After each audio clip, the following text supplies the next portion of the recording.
Howdy folks, Craigo here with a look at EAFC's second season of filling the FIFA-shaped hole in our wallets. After a strong debut that we scored 8 out of 10 last year, we were feeling pretty optimistic about this year's effort. So here's PJ O'Reilly's review of FC 25 for Xbox consoles. 3, 2, 1, and here we go! As it turns out, it's a new tactical depth in the form of FCIQ that EAFC 25 is choosing to push as the big change to how this new footy franchise does things. On paper, it sounds impressive, with new ways to interact on a more granular level with the team's tactics from moment to moment, right down to how players shift within their specific roles at any given time. However, in practice, so far anyways, it lacks the impact of the big calls and obvious changes in team dynamics that you'll make in other sports games.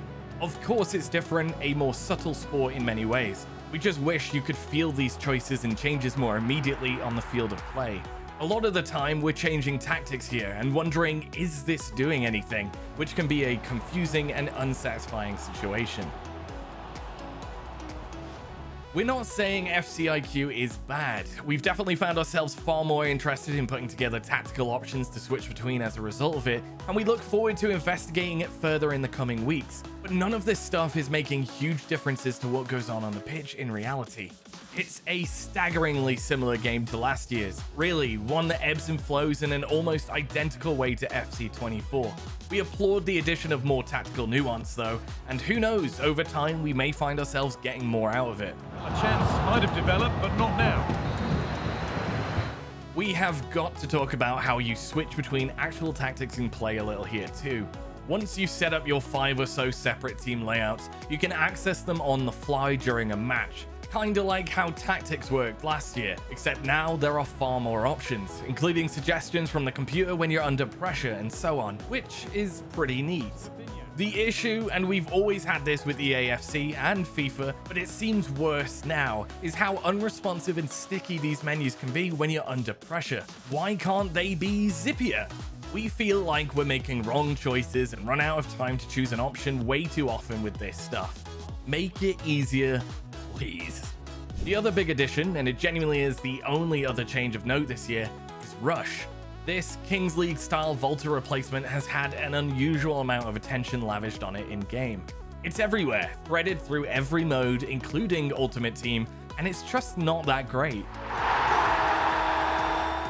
The first few games are fine. It feels new and a bit wacky, thanks mainly to a colourful commentator and space-age stadia. But it wears thin quickly.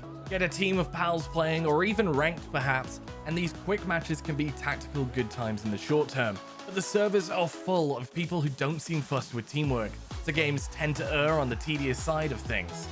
Waiting in lobbies is also quite painful, with any player disconnection resulting in everyone getting booted back to the start of the lobby process.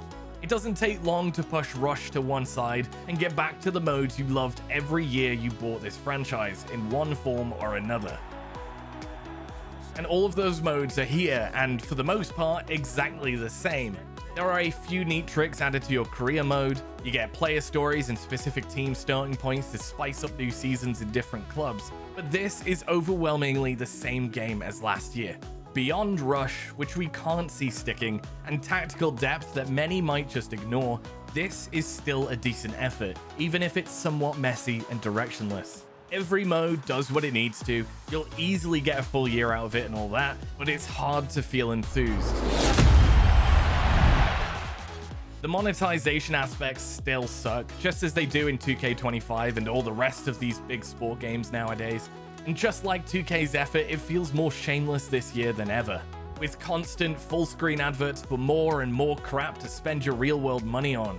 It is what it is, and we hate it, but it seems as though this endless money-spinning card crap just ain't going anywhere right now, as long as folk are willing to just keep pumping cash into it. And we're not judging, because we do it too, we're part of the problem. What a beautiful piece of art! We can see hardcore players getting way more out of the tactical additions than those looking for a fun kickabout. And beyond this and Rush, well, there's not much more to say. This really is more of the same, slightly tweaked, slightly better looking, but almost overwhelmingly familiar at this stage. This may be the first year, in fact, that we thought, yeah, maybe a rest is required this season, almost as soon as we were presented with a fresh Ultimate Team slate. FC25 is like inoffensive comfort food rather than anything particularly tasty or memorable then. Maybe next year we'll get a full-on Madden-style tactical integration with bright lines daubed all over the pitch. Maybe they'll add guns or spinning pitches, I don't know, they just need to think of something. Finally, and in terms of performance, this is easily the most buggy new EA football game we've played in ages. We've lost count of how many times the store is bugged out, requiring a full reboot of the game, and we've had plenty of stuttering during open match sequences, as well as a lot of freezing during the opening of our precious Ultimate Team packs, which is never good for the old heart rate, let me tell you. The menus also deserve a bit of a kicking here, to be fair. Absolutely awful, slow, unresponsive, and cluttered as they are. It's like last year's layout in every way this time out, except there's far more options and nothing moves as quickly. Oh, and Rush is just crowbarred into every menu as an option. If you don't like it, then you're gonna get real tired of looking at it being foisted upon you at every given opportunity. What a save! On a more positive note of sorts to finish, we're sure it'll get more patches in its lifetime than Danger Mouse, so let's hope these stutters and stalls are put to bed in short order. Oh, good ball in behind. Oh, yes! An incredible strike. EA FC 25 still plays a fine game of football in all of its online and offline modes, but it's fairly hard to get excited about any of it this year. The new depth to tactics and ability to switch them up on the fly are welcome additions. However, Rush feels a bit flat and forced, whilst the rest of the modes on offer are overwhelmingly familiar.